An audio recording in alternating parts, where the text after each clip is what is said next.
You're watching. You are watching. You're watching. You're watching. You're watching How To University, the official How To channel.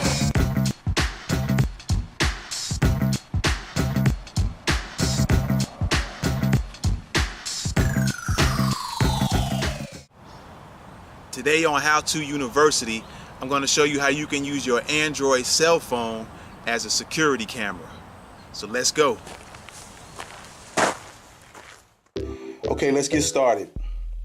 What you want to do first is wherever it's organized on your phone, you want to hit that Play Store as so. All right, and then you have the little search bar, search box. In that search box, you want to type in IP camera, and it's already in there because I've been already done it. So what you want to do after you type IP camera, it's going to show up probably before you finish, and you just hit that IP camera. And then what happens is you're going to have a bunch of choices. As you can see here, let me scroll a little bit. There's the choices of different types of cameras going on here. But in this particular one, what you want to choose is probably going to be at the very top, is the IP webcam, as you see right there. All right, it's a free app. I already have it installed, but I'm going through the process of what you would go through. So what you would do is you click on that IP webcam, and then there you go. It'll say install. It'll say install. Mine says open because I already installed it. So you install it and then you open it, right? And this is what you're going to see here. And just real brief, I'm gonna go through all the choices. This is something you can go through on your own. I'm not going to explain it. I'm just going to explain a couple of these. But what you have here is you have the plugins, you have the IP webcam settings, which is the video preferences, the effects, power management, motion and sound detection. Whoops, I hit that. Let's go back. But motion and sound detection, you can set it if you want, to every time somebody comes in front of the camera that it automatically starts. You got data logging, interface, you got the connections, you got the local broadcasting and cloud streaming. All right, audio mode, disable notification. You got the stream on device boot, frequently asked questions. You got the Get Pro, and then on the bottom there is Start Server. So let me go back a little bit so I can explain something to you. Right here at the connection settings, all right, you have local broadcasting and cloud streaming. I haven't looked into the cloud streaming too much, but what you want to do is you can leave it as is. You actually don't have to touch anything. But with the local broadcasting, you have the option to set you a login and password, and that's just a preference. If you want, I set a password, so when you get online, when you want to see the actual video, when you want to see whatever you're looking at, you have to log in and put in your password. So personally, I set a password. I'm not going to hit this, but if you want to set one, you just hit that local broadcasting where it says port 880 login password set. You hit that and you set your password up. All right. After you do that, you're going to go all the way back down to where it says Start Server. All right, and then you want to hit that Start Server. And this is what you'll see. You basically see, here's the phone here. You'll basically see it's on camera now.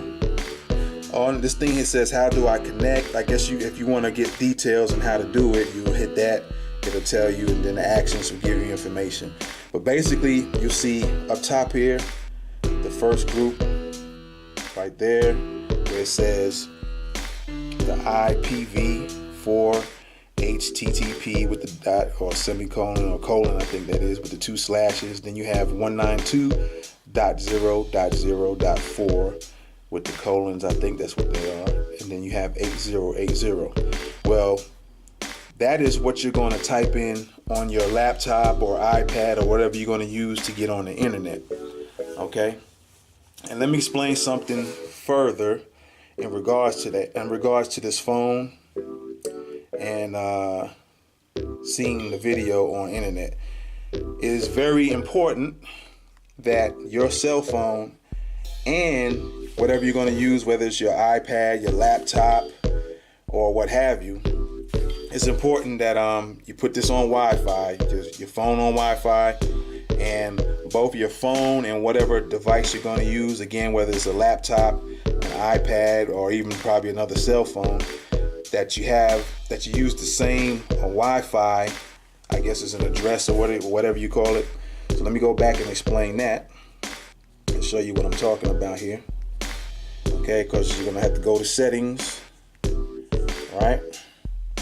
And you have your Wi-Fi. You got to turn your Wi-Fi on, right? And it's saying the connection. So right now you're seeing connected to Bronxwood. That's the Wi-Fi. Whatever it is on yours, whatever you have on yours, you have on yours. But I'm using Wi-Fi Bronxwood. Okay, so on this phone, the phone and I'm gonna use the laptop, they both have to be connected to Bronxwood in order for this to work. Okay, so they both have to be connected to the same thing.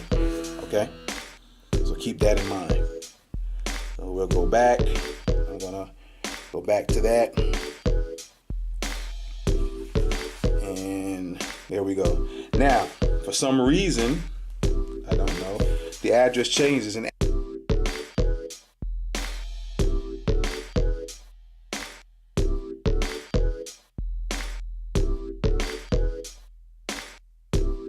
but right now what you're seeing is a new IP address from the one I just did about a minute ago, and that's what you're gonna type in. These here, that 192 dot, you gotta type it exactly as you see it. 192.168.1.13:8080.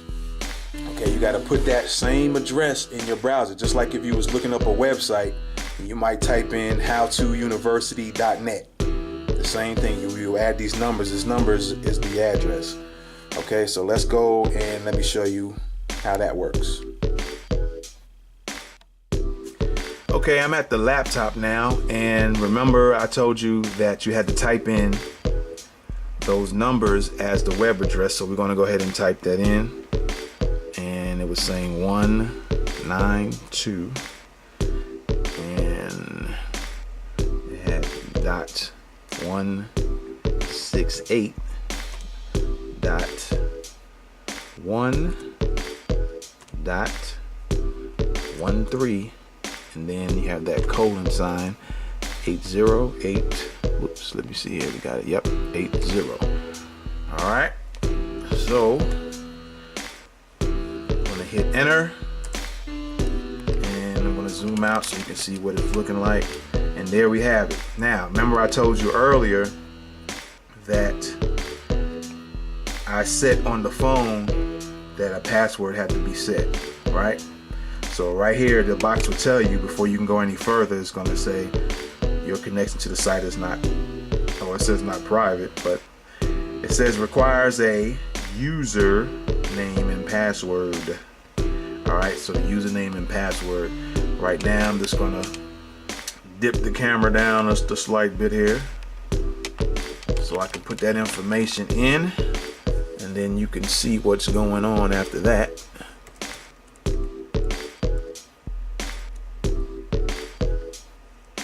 Let me make sure I got it right here.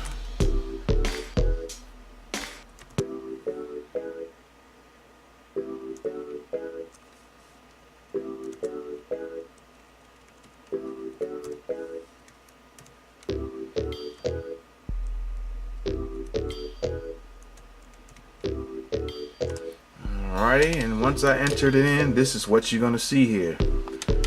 Alright, let me scroll in a little bit so you can check it out.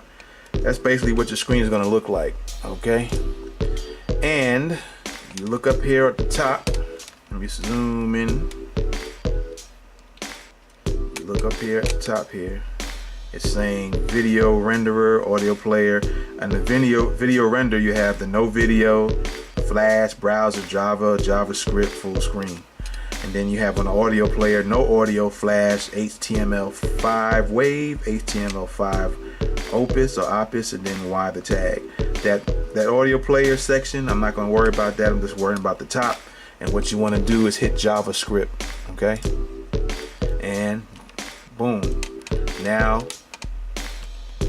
you're watching the monitor of the phone. Now I got the phone in my hand. Now you're gonna see I'm holding the phone in my hand. I'm gonna put it across this camera so you can see that I have it.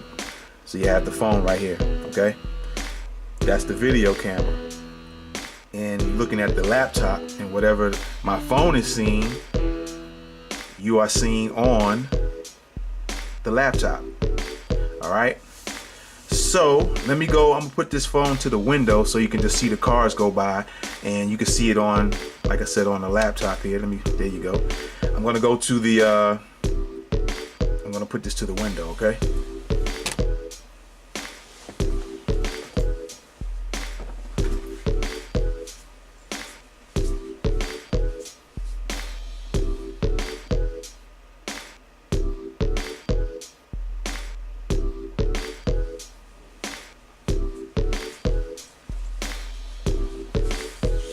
All right, now, like I said, the phone is outside the window and it's watching the cars go by, as you see. Now, sometimes, for whatever reason, sometimes the video is kind of laggy. I don't know if it's because the computer has, it's too much on the computer, or sometimes the battery, if your battery gets low on your phone, you might have a lot of, like you see the cars going by, they'll be really staggered majorly if your battery is low, or it depends on your computer. But as you see, there you go. My cell phone is actually in the window, and this is the laptop you're looking at. And just to give you some ideas, at home, you can put your phone anywhere in the house. You can even get one of those holders and stick the phone up on the wall, or you can get creative and create your own cell phone holder, and you can nail it up to the wall, to the corners or something like that, and use it as a video camera. Now let me go down a little bit. The good thing about this is you can also, as you see here, you have a way to record. Now I haven't tried recording anything, but there you go right there. You see those two red dots, and I guess you could put in a title for it, and you hit the record. And also you have where you can set. Right now it's telling you on the circular recording chunk length. Circular recording records video in chunks of 1 hour, overriding the older chunks when storage space is running out. All right, so you got to keep that in mind. But I'm gonna click on this right here. See that? And just to give you an idea of what's going on. So you can set it at different intervals. They give you a choice from 5 minutes, 10, 30 minutes, an hour, or 2 hours at the most. So the least is 5. So what I'm thinking they're saying is after every 5 minutes, whatever old video it has, there'll be an overwrite. The new one will overwrite the old. Or you can set it as far as 2 hours. Now, I don't know if there's any other way, because then you won't, let's say if you got something good early, but then after an hour it erases that good thing. Maybe your camera picked up somebody going in your trash looking through papers that you should be shredding anyway. But let's, as an example, let's say somebody was going through your garbage, and then an hour after that it erases and a new video comes on and there's nothing going on. So you got to keep that in mind too. I don't know if there's a way to it says take photos, take focus photos, save. So I guess this is a thing where you're at home and you're monitoring your home, or you watching TV, but you're gonna have the laptop sitting by you or your iPad, so just so you can see what's going on, or make sure nobody's around the house doing something they're not supposed to be doing, and you can monitor it that way. And there you go, there's the laptop again, and there's the cars going by. As you see, my phone, like I said again, the cell phone's in the window, and you're watching this from the laptop.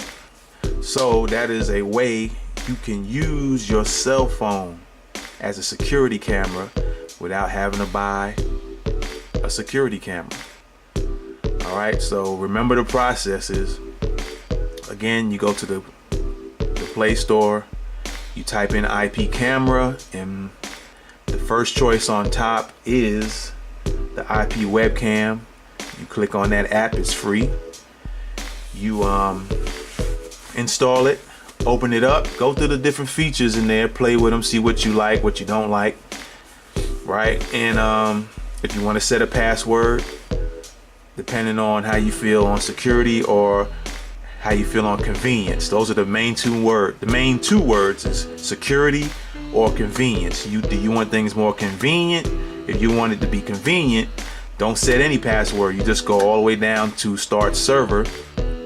You hit that, you get that IP address, and then whatever the IP address is, you would type it in like so, like that right there. You see that up top? You type it in, and then you would go, then the screen will come up, and you'll have those choices. Let me see if it's up here now. Let's see here. It's not up here, but what you see is that what I was explaining earlier about the video and audio settings, and you just want to hit that JavaScript.